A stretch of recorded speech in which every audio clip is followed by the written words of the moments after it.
नमस्कार, एक technology YouTube च्यानलमा स्वागत छ।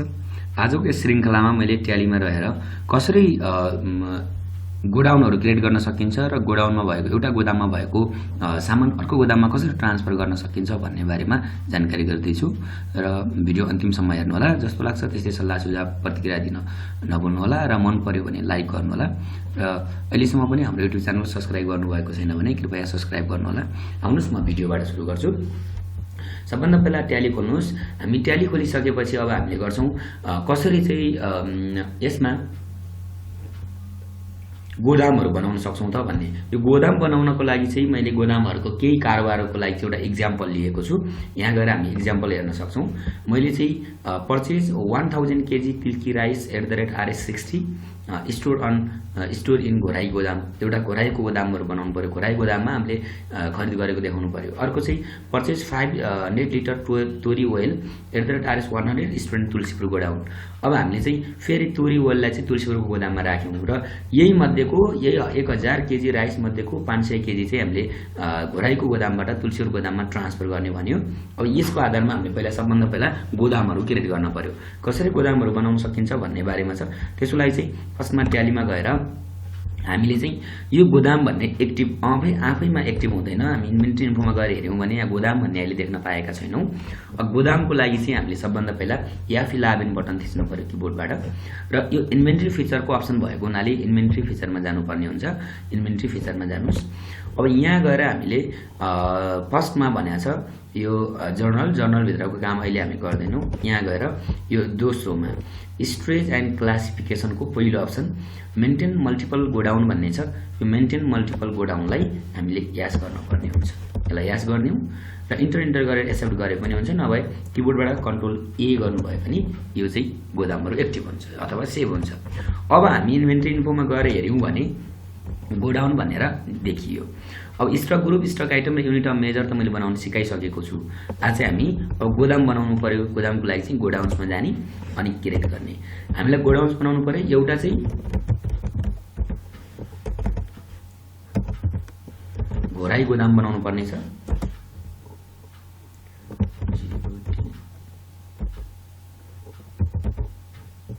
गोडाउन अनि यहाँ गएर इन्टर गर्नुस्। यसलाई प्राइमेरी राखेर सेभ गरिदिनु। अर्को तुलसीपुर बनाउनु पर्यो।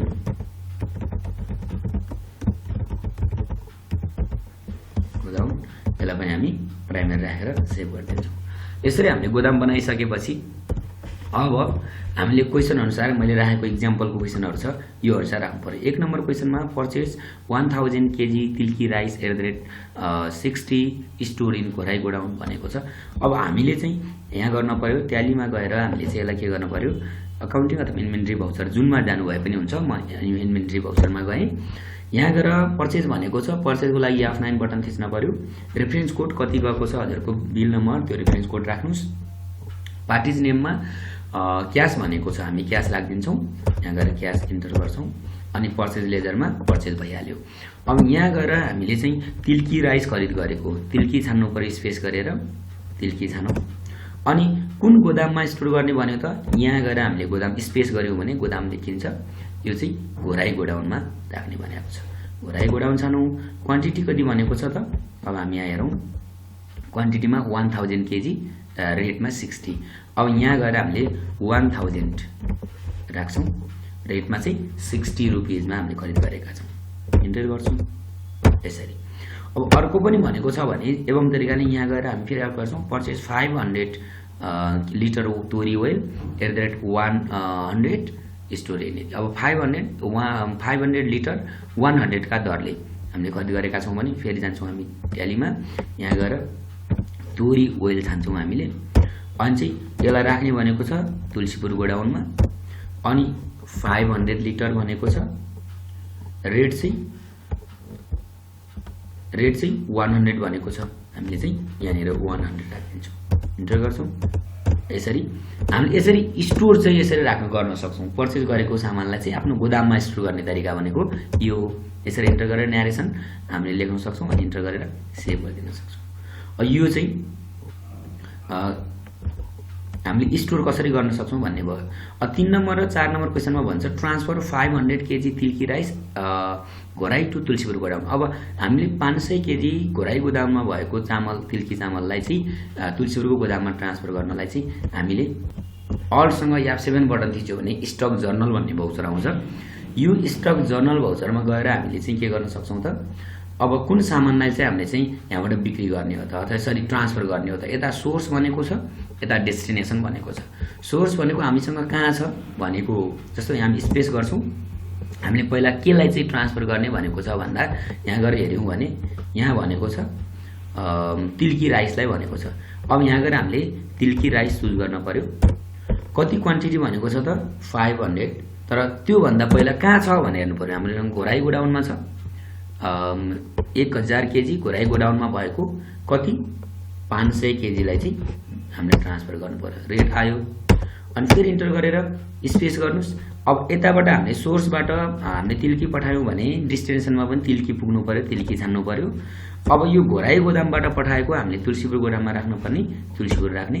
अनि हामीले 500 केजी पठाएका छौं भने 500 केजी नै यहाँनिर सेम राख्दिन पर्यो। यसरी चाहिँ ट्रान्सफर गर्न सकिन्छ। इन्टर गर्ने, न्यारेसनमा हामीले चाहिँ ट्रान्सफर गरेको भनेर राख्न सक्छौं, यसरी गर्न सक्छौं। यस्तै अर्को छ, अर्को क्वेशनमा पनि भनेको छ ट्रान्सफर 100 लिटर तोरी ओइल। अब तुलसीपुर गोदामबाट घोराईको गोदाममा ट्रान्सफर गर्ने भनेको छ 100 तोरी ओइल।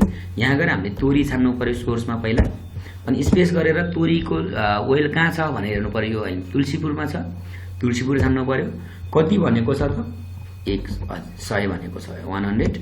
रेट अटोमेटिक आइहाल्छ, सेम रेट। हामीले आफ्नो गोदामबाट आफ्नै गोदाममा ट्रान्सफर गर्दा रेट एक्सचेन्ज हुँदैन। इन्टर गर्छौं।